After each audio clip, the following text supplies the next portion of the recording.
In my ongoing effort to help others learn from my mistakes, I'd like to share something with you that I learned many years ago from a book that I purchased in a discount bin.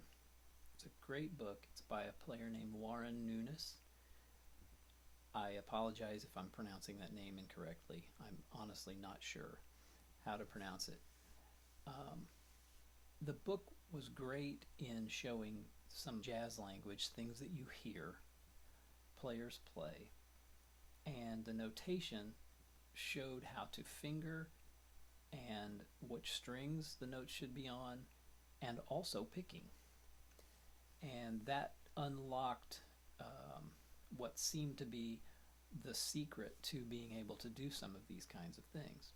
The mistake that I hope you can learn from is that this worked pretty well, and as I started to learn other things, I got away from this, and I've sort of rediscovered it recently. It's really good material. There was a pattern that sort of picks up on my last video that I did where I talked about playing triads within a key and sort of using the triads interchangeably, not necessarily focusing on playing a particular triad when a particular chord is sounding, and to just use the shapes as a guide and your ear to decide what works and what doesn't. And in the key of G major, I think I showed something that looked like this. This is a major triad and minor triad on the second scale degree A, minor triad on the third scale degree B, a major triad on C, and D is major, and so forth. Now, this particular C major pattern is my starting point. So if I'm in the key of G major, just using a C major triad, the obvious choice is let's play that over a C major in the key. In the key of G major, there is a C chord. It's going to sound sometimes. The way that he uses it in this particular book is over an A. So over an A chord, an A minor chord, sorry, he's using a C major arpeggio, and that gives you the sound of, with the A below the C major triad, it's an A minor 7 chord. That's 2 in our key of G major. And that way of thinking works. So that kind of goes back to use the things that sound good to you. Well, C major over an A sounds good.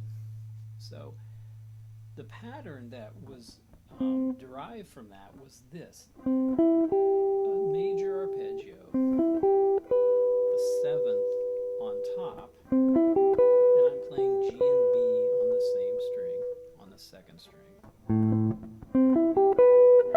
And then move up a 4th from that 7th of the chord to the high string, and that's an E on top. So we're just doubling the E of that chord, and then down the scale. That works very well. And if you think in terms of the scale and how it sits on the top 2 strings, we can go all the way back to maybe the 3rd fret. And let's sort of outline what we've got on this string. Now, you know that the major scale from G, starting here, goes up by whole steps and half steps in a particular order. So we go up a whole step, and a whole step, and a half step, and a whole step, and a whole step. And that's as far as I'll go for this particular discussion. But on that string, I have those notes. Well, the notes on the B string that also are in the key of G major happen to be all on the same frets. So if I play this group of notes, that's a G major scale fragment. This is 5, 6, 7, 1, 2, 3. From here I can go 6, 7, 1, 2, 3, 4. From here I can go 7, 1, 2, 3, 4, 5. And from here 1, 2, 3, 4, 5, and 6. So what you see whenever you play these arpeggios going up and the scale pattern coming down,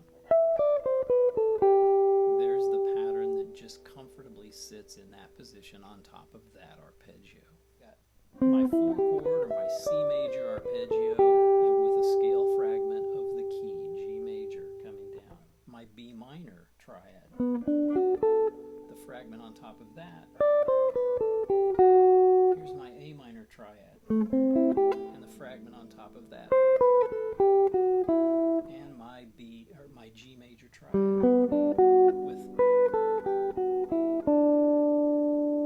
Now what we can incorporate is our bebop half steps and where those occur. Now over G major, the group of notes had the additional passing tone between the 5th and the 6th scale degree. So 1, 2, 3, 4, 5, passing tone 6. That was one of the places where we used a bebop half step concept. The other one was between the 5th and the 4th scale degrees. That one works well over the 5 chord.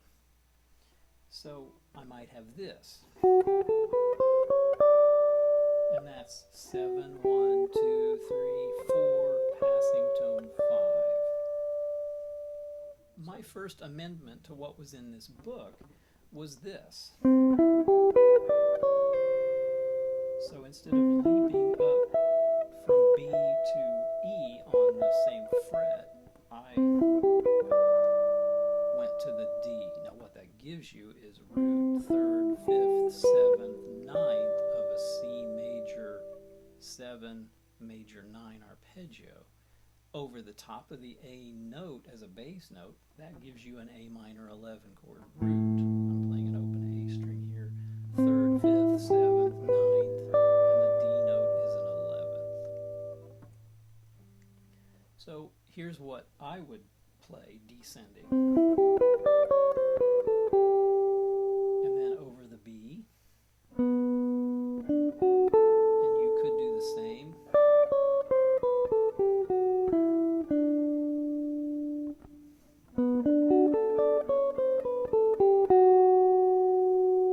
Over the A minor. There's a half step that I've added that's not one of the bebop half steps that I've discussed. It's convenient, so I'll try it.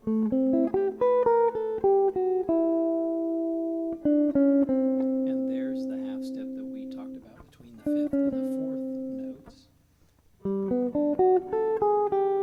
There's one between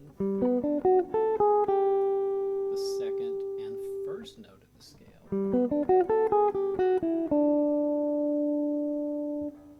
If we use the relative minor 2, 5, 1, I've got F sharp minor 7 flat 5 to B7 to E minor 7 or E minor of some sort. So over the F sharp minor 7 flat 5 I could play C major. Over the B7 chord I might play the B minor. There's the passing tone that we just associate with bebop. It happens to very conveniently give us the sound of that D sharp, which makes this a major triad for our 5 chord, and so on.